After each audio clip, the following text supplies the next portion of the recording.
आपने क्या बता दिया है, रास्ता किसका, एक मूविंग पार्टिकल का, कि ये इस रास्ते को फॉलो करेगा। आपको मैकेनिक्स पता होनी चाहिए, थोड़ी बहुत तो पता होनी चाहिए। जब हम किसी भी पार्टिकल का, मूविंग पार्टिकल का रास्ता ट्रेस करना चाहते हैं कि ये किस रास्ते का अनुसरण करेगा, सर्कुलर का कि लीनियर का कि पैराबोलिक कि एलिप्टिकल, तो आपको सबसे पहले दो इंफॉर्मेशन पता होनी चाहिए। इंफॉर्मेशन नंबर 1, एक ही समय पर दो बातें पता होनी चाहिए, एक ही समय पर। पहली बात पोजीशन, दूसरी बात उसकी वेलोसिटी। कितनी बातें? दो। अगर आपको पोजीशन और वेलोसिटी पता है तो वेलोसिटी में आपको क्या क्या बताया जाता है कि डिस्प्लेसमेंट कितना हो रहा है टाइम के रिस्पेक्ट में और किस डायरेक्शन में हो रहा है, तो हम ये बता देंगे कि वो कौन से रास्ते से जा रहा है। जैसे मान लीजिए हमने कहा कि कोई व्यक्ति मोतीनगर चौराहे पर है, ये उसकी क्या हो गई, पोजीशन। कोई व्यक्ति 10 बजे मोतीनगर चौराहे पर है और उसकी वेलोसिटी है 50 किलोमीटर पर आवर भोपाल की ओर। अब बताओ, आप बता दो कि वो कौन से रास्ते से जा रहा है, भोपाल रोड से जा रहा है, 1 घंटे में 50 किलोमीटर दूर मिलेगा। अब मोतीनगर से कितने रास्ते जा सकते हैं, इन्फिनाइट, ऊपर भी तक जा सकता है व्यक्ति, आजू बाजू कितनी डायरेक्शन है, बहुत सारी डायरेक्शन है, कंफ्यूजन में रहोगे आप। तो जब किसी मूविंग पार्टिकल का आपको क्या ट्रेस करना हो,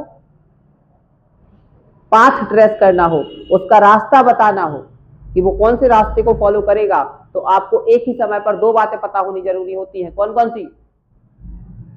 एक ही समय पर पोजीशन और वेलोसिटी। पोजीशन और वेलोसिटी की मदद से आप किसी भी रास्ते को बता सकते हो कि कोई पार्टिकल किस रास्ते का अनुसरण करेगा।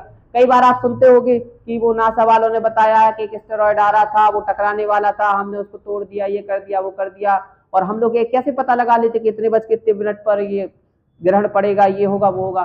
सारे के सारे जो अपने यहाँ के पार्टिकल तो नहीं है, वैसे बॉडी है, जो प्लैनेट्स है, इन सब के मोशन की स्टडी होती रहती है। हम एक समय पर उनकी पोजीशन और उनकी वेलोसिटी पता कर लेते हैं, इस वजह से ही हम बता पाते हैं कि इतने समय बाद ये यहां से होके गुजरेगा।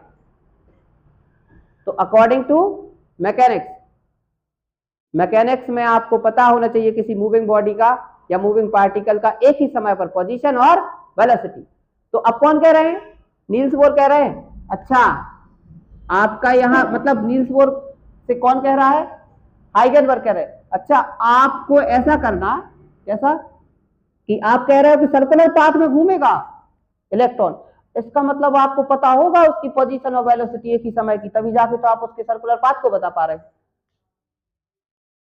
प्रश्न खड़ा हो गया, अब एक ही समय की पोजीशन और वेलोसिटी बताओ, कि एक ही समय की इलेक्ट्रॉन की पोजीशन और वेलोसिटी।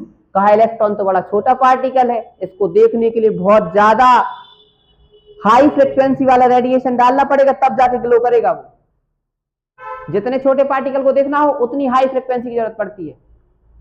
तो हाई फ्रिक्वेंसी होगी तो अकॉर्डिंग टू प्लैंक, फ्रिक्वेंसी अगर हाई तो एनर्जी हाई होगी। अब ये एनर्जी किसको मिलेगी, इलेक्ट्रॉन को।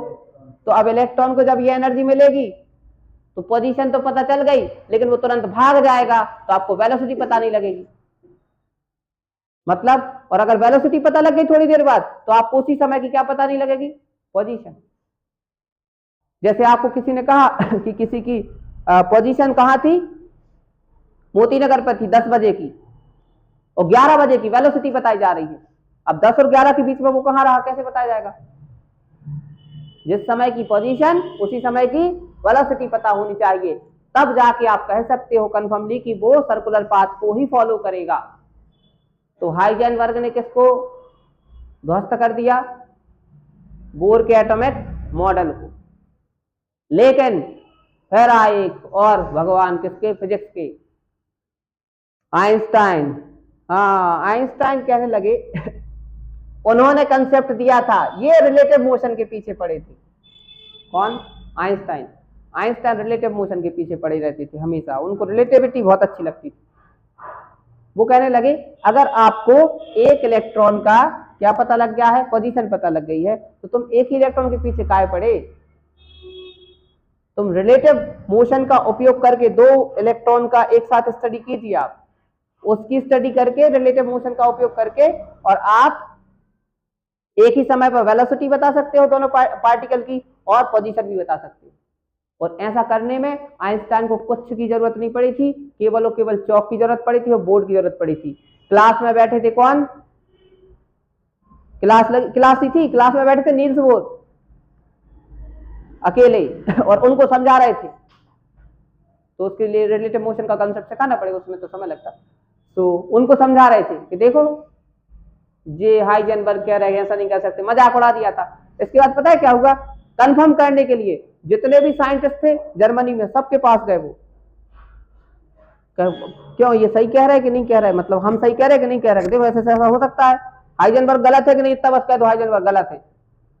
तो अगर जितने जो पढ़े लिखे लोग थे उन्होंने कहा हाँ यार हाइजेनबर्ग तो गलत है। तो अगर तुमने